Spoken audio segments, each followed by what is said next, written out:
नमस्कार दर्शकों, जन्म कुंडली अध्ययन के अंतर्गत आज मैं एक 26 वर्षीय युवती की जन्म कुंडली का अध्ययन करने जा रहा हूं। कहते हैं, और आज के समय में तो ये बहुत बड़ी मात्रा में होता है, एक कहीं ना कहीं आप लोगों ने भी ये श्लोक सुना होगा, एक लाइन सुनी होगी कि जब नास मनुज पर छाता है पहले विवेक मर जाता है।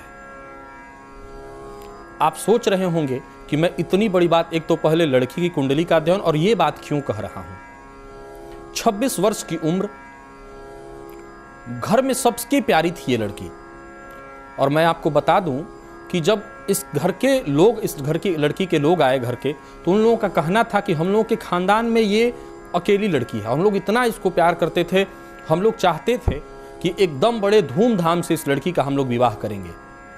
किया इसने ये कि इंटरकास्ट विवाह किया अपने मन से। दर्शकों, इंटरकास्ट विवाह हो, लव मैरिज हो, मैं इसके खिलाफ नहीं हूं, न तो मैं इसका खिलाफत करता हूं, परंतु मैं इस बात के हमेशा खिलाफ हूं कि आखिर वो नौबत आए ही क्यों। जिस माँ बाप ने हमें जन्म दिया है उनका कोई अधिकार नहीं है। और मैं फिर एक बात नहीं समझ पाता हूं कि प्यार, अगर प्यार ही है तो वो प्यार माँ बाप से क्यों नहीं, माँ से क्यों नहीं। कैसे विश्वास किया जाए, या कैसे लोग विश्वास कर ले रहे हैं इस चीज को, कैसे नहीं समझ रहे हैं इस परिस्थिति को कि प्यार के मामले में जब वो लड़का या लड़की अपने माँ बाप को छोड़ सकते हैं तो फिर कल को एक दूसरे को क्यों नहीं। यही हुआ इनके साथ। विवाह इन्होंने अपनी मर्जी से, और वो भी इंटरकास्ट जाकर के कर लिया। माँ बाप बहुत रोए, गिड़गिड़ाए, लेकिन कोई फर्क नहीं पड़ा। बहुत ज्यादा जिद किया माँ बाप ने, तो लड़की ने भाग करके विवाह कर लिया। हुआ ये कि विवाह के कुछ दिनों तक तो बड़ा, चारों तरफ कहते हैं ना कि सावन के अंधे को हर जगह हरियाली दिखती है, तो हर जगह तो हरियाली रही, बड़ा अच्छा लगा। लेकिन जैसे जैसे वक्त बीतता गया, लड़के ने कमियां निकालनी शुरू की, परेशान करना शुरू किया।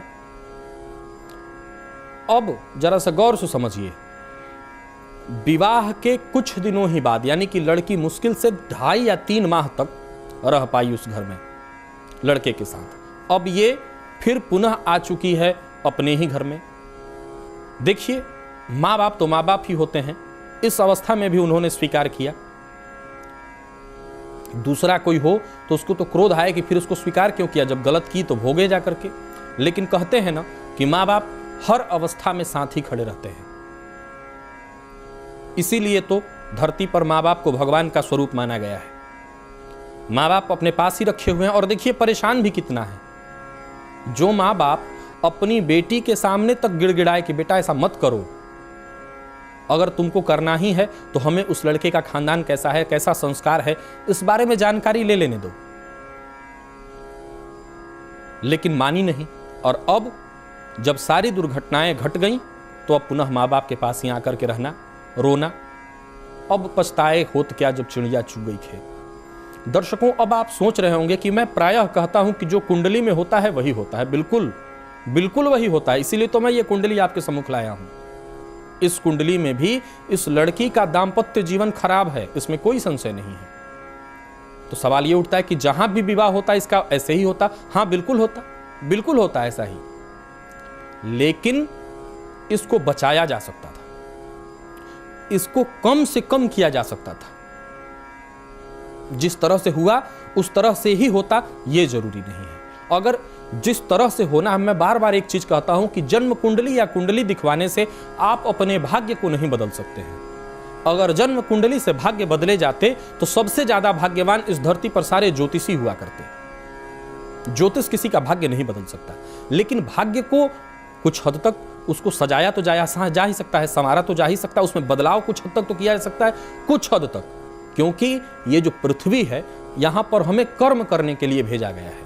प्रारब्ध में जो हमने किया है वो तो भुगतना ही भुगतना है, लेकिन कर्म करने के लिए हम इस धरा पर आए हैं। तो कुछ ऐसा कर्म किया जाए जिससे इस परिस्थिति से, जिससे इस तरह की परिस्थितियों से बचा जा सके। आइए जन्म कुंडली का पहले अध्ययन कर लेते हैं, फिर इसके बाद क्या इसका निष्कर्ष निकलता है और क्या किया जाना चाहिए, इस पर हम बात करेंगे। तो जैसा कि आप ये देख रहे हैं, सिंह लग्न की ये कुंडली है, 5वीं राशि, 5 नंबर लिखा है लग्न में। दर्शकों, जो नए लोग हैं, जो नया रोज रोज जुड़ रहे हैं मेरे कार्यक्रम से, उनको थोड़ी दिक्कत आ रही होगी, लेकिन धीरे धीरे अगर आप लगातार कुंडलियों को देख रहे हैं तो अब आपके समझ में बहुत हद तक, कई सारे लोग जब अब मेरे पास आते हैं जो मेरा कार्यक्रम देख रहे हैं, वो मेरे से पहले उन योगों का नाम लेते हैं। मुझे बड़ा खुशी महसूस होती है जब वो व्यक्ति बताता है कि शास्त्री जी ये योग मेरी कुंडली में लगा हुआ है। यही जानने की आवश्यकता है और मात्र मेरा उद्देश्य इस कार्यक्रम को दिखाने का यही था। नहीं तो दर्शकों, मेरे लिए बहुत सरल होता कि मैं एक फोन इन कार्यक्रम कर लेता और आप लोग फोन पर कुछ पूछ लेते, मैं 2 लाइन में बता देता। ये 15 मिनट एक कुंडली को दिखाने का मेरा उद्देश्य सिर्फ यही कि आपको ज्योतिष से अवगत करा सकूं, ज्योतिष के बारे में बहुत हद तक बता सकूं। मेरा उद्देश्य आपको ज्योतिषाचार्य बनाने का नहीं, ज्योतिष के बारे में जानकारी देने का है। तो देखिए, 5 नंबर से ये कुंडली प्रारंभ हो रही है। 5 नंबर का मतलब सिंह राशि। सिंह राशि का स्वामी कौन? सूर्य। कहां बैठा है दर्शकों? देखिए, ये जो 3 नंबर देख रहे हैं आप, लग्नेश आकर के बैठे हैं एकादश स्थान में। मैंने पहले एक आध बार कुंडलियों के अध्ययन में ये बात बताई थी कि 11वें भाव में, यानी 11वें भाव में, जहां पर ये कुंडली में 3 नंबर लिखा है, अंक कोई भी हो, कुंडली का 11वां खाना है ये। 11वें भाव में सूर्य बैठा हो तो जातक को कभी धन का अभाव नहीं होता। अब जरा गौर से देखिएगा इस कुंडली को। इस कुंडली में गुरु और बुध, जहां पर इस कुंडली में 2 नंबर आप देख रहे हैं, 2 नंबर में गुरु और बुध 2 ग्रह बैठे हुए हैं। गुरु और बुध 2 ग्रह बैठे हुए हैं। साथ ही साथ शुक्र और मंगल की युति कहां पर है? तो ये कुंडली में जहां 4 नंबर आप देख रहे हैं, 4 नंबर में शुक्र और मंगल की युति है। अब आप अपने बच्चे की भी कुंडली को देखिए। दर्शकों, ये बात आज से अगर 50 वर्ष पूर्व होती तो ये बहुत बड़ी मात्रा में इस तरह से नहीं कहा जा सकता था, लेकिन अब कहा जा सकेगा कि शुक्र और मंगल की युति हो। और सप्तम स्थान में, जहां पर आप इस कुंडली में 11 नंबर देख रहे हैं, शनि का घर हो अथवा शनि की दृष्टि हो अथवा शनि इस घर से संबंध बनाए, तो जातक इंटरकास्ट लव मैरिज अवश्य करता है। लेकिन यही बात आज से 50 वर्ष पूर्व नहीं कही जा सकती थी। अब सवाल यह उठता है कि क्या 50 वर्ष पूर्व और अब ज्योतिष बदल गया? नहीं, ज्योतिष बिल्कुल नहीं बदला है। ज्योतिष अपनी जगह पर स्थिर खड़ा है, लेकिन समय के हिसाब से जैसे हम बदलते गए, गौर से समझिए, जैसे जैसे हम बदलते गए, हमने अपना परिवेश बदला, अपना परिधान बदला, अपनी सोच हमने बदली, हर कुछ हमने बदल लिया। तब 12 वर्ष की अवस्था में विवाह लोग माँ बाप कर देते थे और उसी को अच्छा माना जाता था। अब बाल विवाह पर लोग रोक है। प्रायः मुझसे ये लोग पूछते हैं कि शास्त्री जी मेरी कितनी मेरे को संतान होगा। मुझे अब समझ में नहीं आता कि आज के परिवेश में इस सवाल का क्या जवाब दिया जाए, क्योंकि 1 या 2 संतति के बाद लोग होने ही नहीं देंगे, तो फिर ये सवाल का होता कहाँ है कि कितनी संतति होगी। उसी तरह से ये बात तब होती तो शायद नहीं कहते, लेकिन अब अगर आपके भी बच्चे की कुंडली में है और इस उम्र में बच्चा पहुंच गया है तो सावधान हो जाइए, उस पर ध्यान रखिए। शुक्र और मंगल की युति और शनि अगर सप्तम स्थान से संबंध रख रहा हो अथवा शनि सप्तम भाव का मालिक हो तो जातक इंटरकास्ट लव मैरिज करता है। अब जरा गौर से देखिए, मंगल का द्वादशस्थ होना, यह जातिका जन्म लग्न से मांगलिक थी, नंबर 1। सप्तम स्थान में राहु बैठा हुआ है। जरा गौर से देखिए, जहां 11 नंबर लिखा है, 11 नंबर में राहु बैठा हुआ है और शनि अपनी तीसरी दृष्टि, 9 नंबर में बैठे हुए शनि अपनी तीसरी पूर्ण दृष्टि से सप्तम स्थान को देख रहे हैं। पहले तो इसका विवाह ही 28 वर्ष के बाद होना चाहिए था। आपके मैंने जो प्रश्न उठाया था कि इसका विवाह तो कभी भी होता, ऐसी दुर्घटना घटती, तो इस प्रश्न का जवाब मैं दे रहा हूं। शनि की दृष्टि सप्तम भाव पर होने से, मांगलिक होने से, इस जातिका का विवाह बिना कुंडली मिलाए तो विचार ही नहीं कर सकते थे, क्योंकि ये पूर्ण मांगलिक है। शनि की दृष्टि सप्तम भाव पर जो विच्छेदात्मक होती है, विवाह टूटना इसकी कुंडली में लिखा हुआ है। किसी से भी विवाह होता वो टूट ही जाती, लेकिन अगर कुंडली मिला के किया जाता, ग्रह मैत्री देख करके की जाती, ये जो आप लोग कहते हैं, सुनते हैं 36 गुण मिलाया जाता है। 36 गुण क्या है? ये मिलाया जाता है कि जातक के जीवन में कौन कौन सी चीजें इन दोनों के बीच एक जैसा है, किसमें अच्छा सामंजस्य बैठ रहा है। जितना अधिक सामंजस्य बैठता है, ऐसे लोगों की जिंदगी उतनी अच्छी होती है। तो इस लड़की ने ऐसा कुछ किया नहीं, न मिलाया न मिलाने दिया, खुद इसने विवाह किया और अब ये परेशान भुगत रही है। अब गौर से जरा देखिए, अब पूरी परिस्थिति पर गौर कीजिए। इस लड़की की कुंडली में जहां पर आप ये 12 नंबर देख रहे हैं, यहाँ देखिए चंद्रमा बैठे हुए हैं, 12 नंबर यानी कुंडली का ये अष्टम स्थान, 12 नंबर यहाँ पर है, अंक कोई भी हो, ये कुंडली का 8वां घर है। यहीं पर है कौन? तो चंद्रमा। मीन राशि, 2 नवंबर 2014 तक इस लड़की को भी शनि की ढैया चल रही थी। पिछले 2.5 वर्षों से शनि की ढैया इसको चल रही थी और उसी में इस शनि ने बुद्धि को परिवर्तित किया और इसने ये गलत कर्म किया। साथ ही साथ चंद्रमा के दोनों तरफ राहु और केतु के अलावा कोई ग्रह न हो। तो देखिए यहां पर एक राहु है, इसके अलावा कोई ग्रह नहीं। कमोबेश ये भी केमद्रुम योग जैसा ही प्रभाव देता है, जातक अपने जीवन काल में पाकर के खो देता है।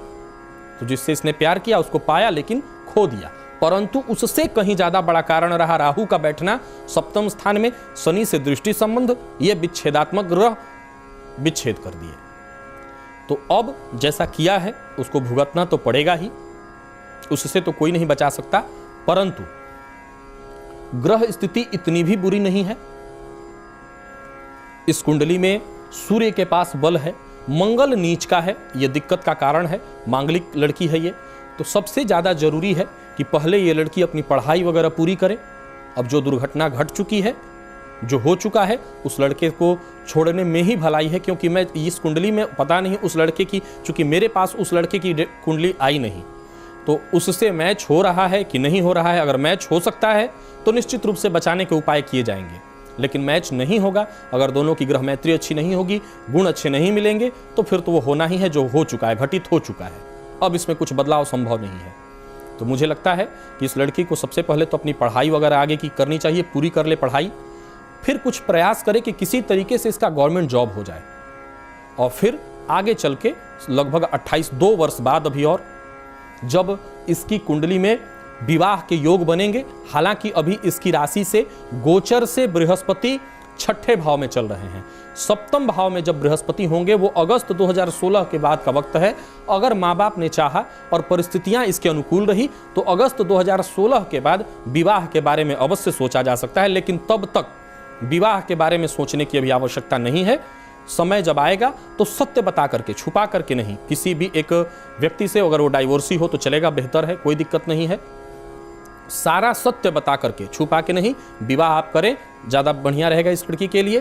साथ ही साथ इस लड़की की कुंडली जिस तरह की मैं देख पा रहा हूँ, सप्तमेश शनि थोड़ा सा वीक, इसीलिए ये जातिका जीवन पर्यंत भगवान शिव की पूजा करे। शिव और गौरी की तस्वीर घर में रख ले, गौरी और शिव का दोनों की तस्वीर घर में रख ले और इनकी पूजा करे। इनकी पूजा से इसके जीवन में जब आगे इसका विवाह वगैरह कहीं होगा तो दाम्पत्य जीवन इसका ठीक हो सकेगा। और जब विवाह का समय आएगा तब संपर्क करेंगे आप लोग, इस लड़की के जो माता पिता, आप लोग संपर्क करेंगे और इस लड़की का कैसा हो, सुखद वैवाहिक जीवन कैसे बीते, उसका मैं फिर उपाय उस समय जो दाम्पत्य सुखवर्धक यंत्र वगैरह बना करके धारण कराऊंगा। लेकिन अभी फिलहाल इंतजार करना होगा, 28वें वर्ष के बाद ही विवाह के बारे में आप विचार करें।